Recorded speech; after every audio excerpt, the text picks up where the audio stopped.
سیدنا مولا علی شیر خدا رضی اللہ تعالی عنہ قرآن مجید فرقان حمید کی آیت کریمہ اذا اخذ اللہ میثاق النبی کے تحت ارشاد فرماتے ہیں کہ حضرت سیدنا آدم علیہ السلام کے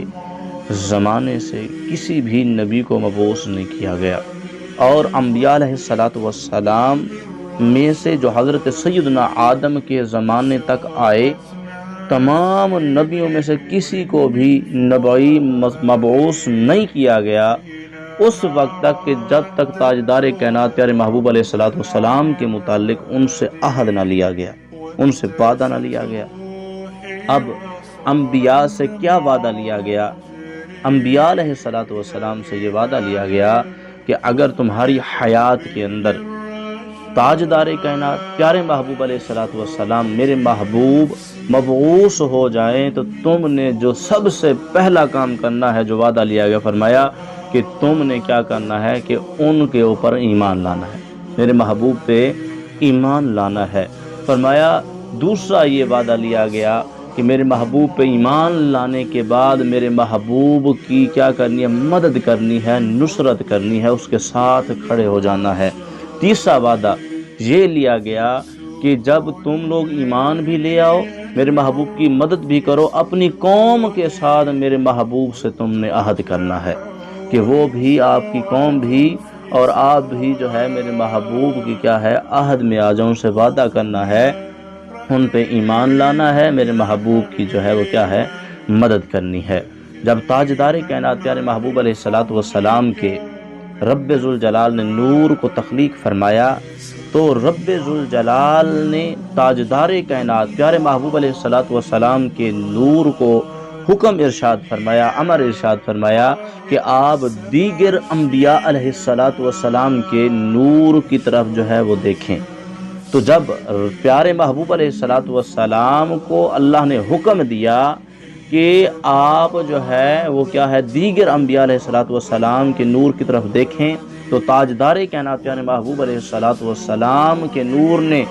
جیسے دیگر انبیاء علیہ السلام کے نور کو دیکھا تو پیارے محبوب علیہ السلام کے نور نے دیگر انبیاء علیہ السلام کا جو نور تھا ان کو ڈھانپ لیا۔ تو جب تاجدار کائنات پیارے محبوب علیہ السلام کے نور نے دیگر انبیاء علیہ السلام کے نور کو ڈھانپ لیا تو اس وقت جو ہے دیگر انبیاء علیہ السلام کے نور نے رب ذوالجلال کے دربار میں عرض کی کہ یا مالک مولا، یہ کیا ہے کہ جس نے ہمیں ڈھانپ لیا؟ تو اس وقت تاجدار کائنات پیارے محبوب علیہ السلام کے نور کے متعلق رب ذوالجلال نے ارشاد فرمایا کہ یہ محمد بن عبداللہ ہے، اس کے بارے میں تم سے وعدہ لیتا ہوں، جو بندہ اس کے اوپر ایمان لائے گا، جو تم میں سے میرے نبی آخر الزمان محمد مصطفیٰ صلی اللہ علیہ وآلہ وسلم کے نور کے اوپر ایمان لائے گا، میں اس کو نبوت عطا فرماؤں گا۔ تو تمام انبیاء علیہ السلام نے جن کو نبوت سے سرفراز فرمایا گیا، تمام نے تاجدار کائنات اور پیارے محبوب علیہ السلام کی نور کو جو ہے وہ کیا ہے؟ مان لیا، اس کے اوپر جو ہے وہ ایمان لائے، تو رب ذوالجلال نے ان کو نبوت عطا فرمائی۔ اور پھر رب ذوالجلال نے ارشاد فرمایا کہ اے انبیاء علیہ السلام کی انوار، اے نور، کیا میں تمہارے اوپر گواہ ہو جاؤں؟ تو اس وقت تمام نبیوں کے انوار نے، نور نے جو ہے ارشاد فرمایا جی ہاں رب ذوالجلال، آپ اس پہ گواہ ہو جائیں کہ ہم آپ کے آخری نبی تاجدار کائنات پیارے محبوب علیہ السلام پر بھی ایمان لاتے ہیں، آپ کے انوار پر بھی، آپ کے فضائل پر بھی جو ہے وہ ایمان لاتے ہیں۔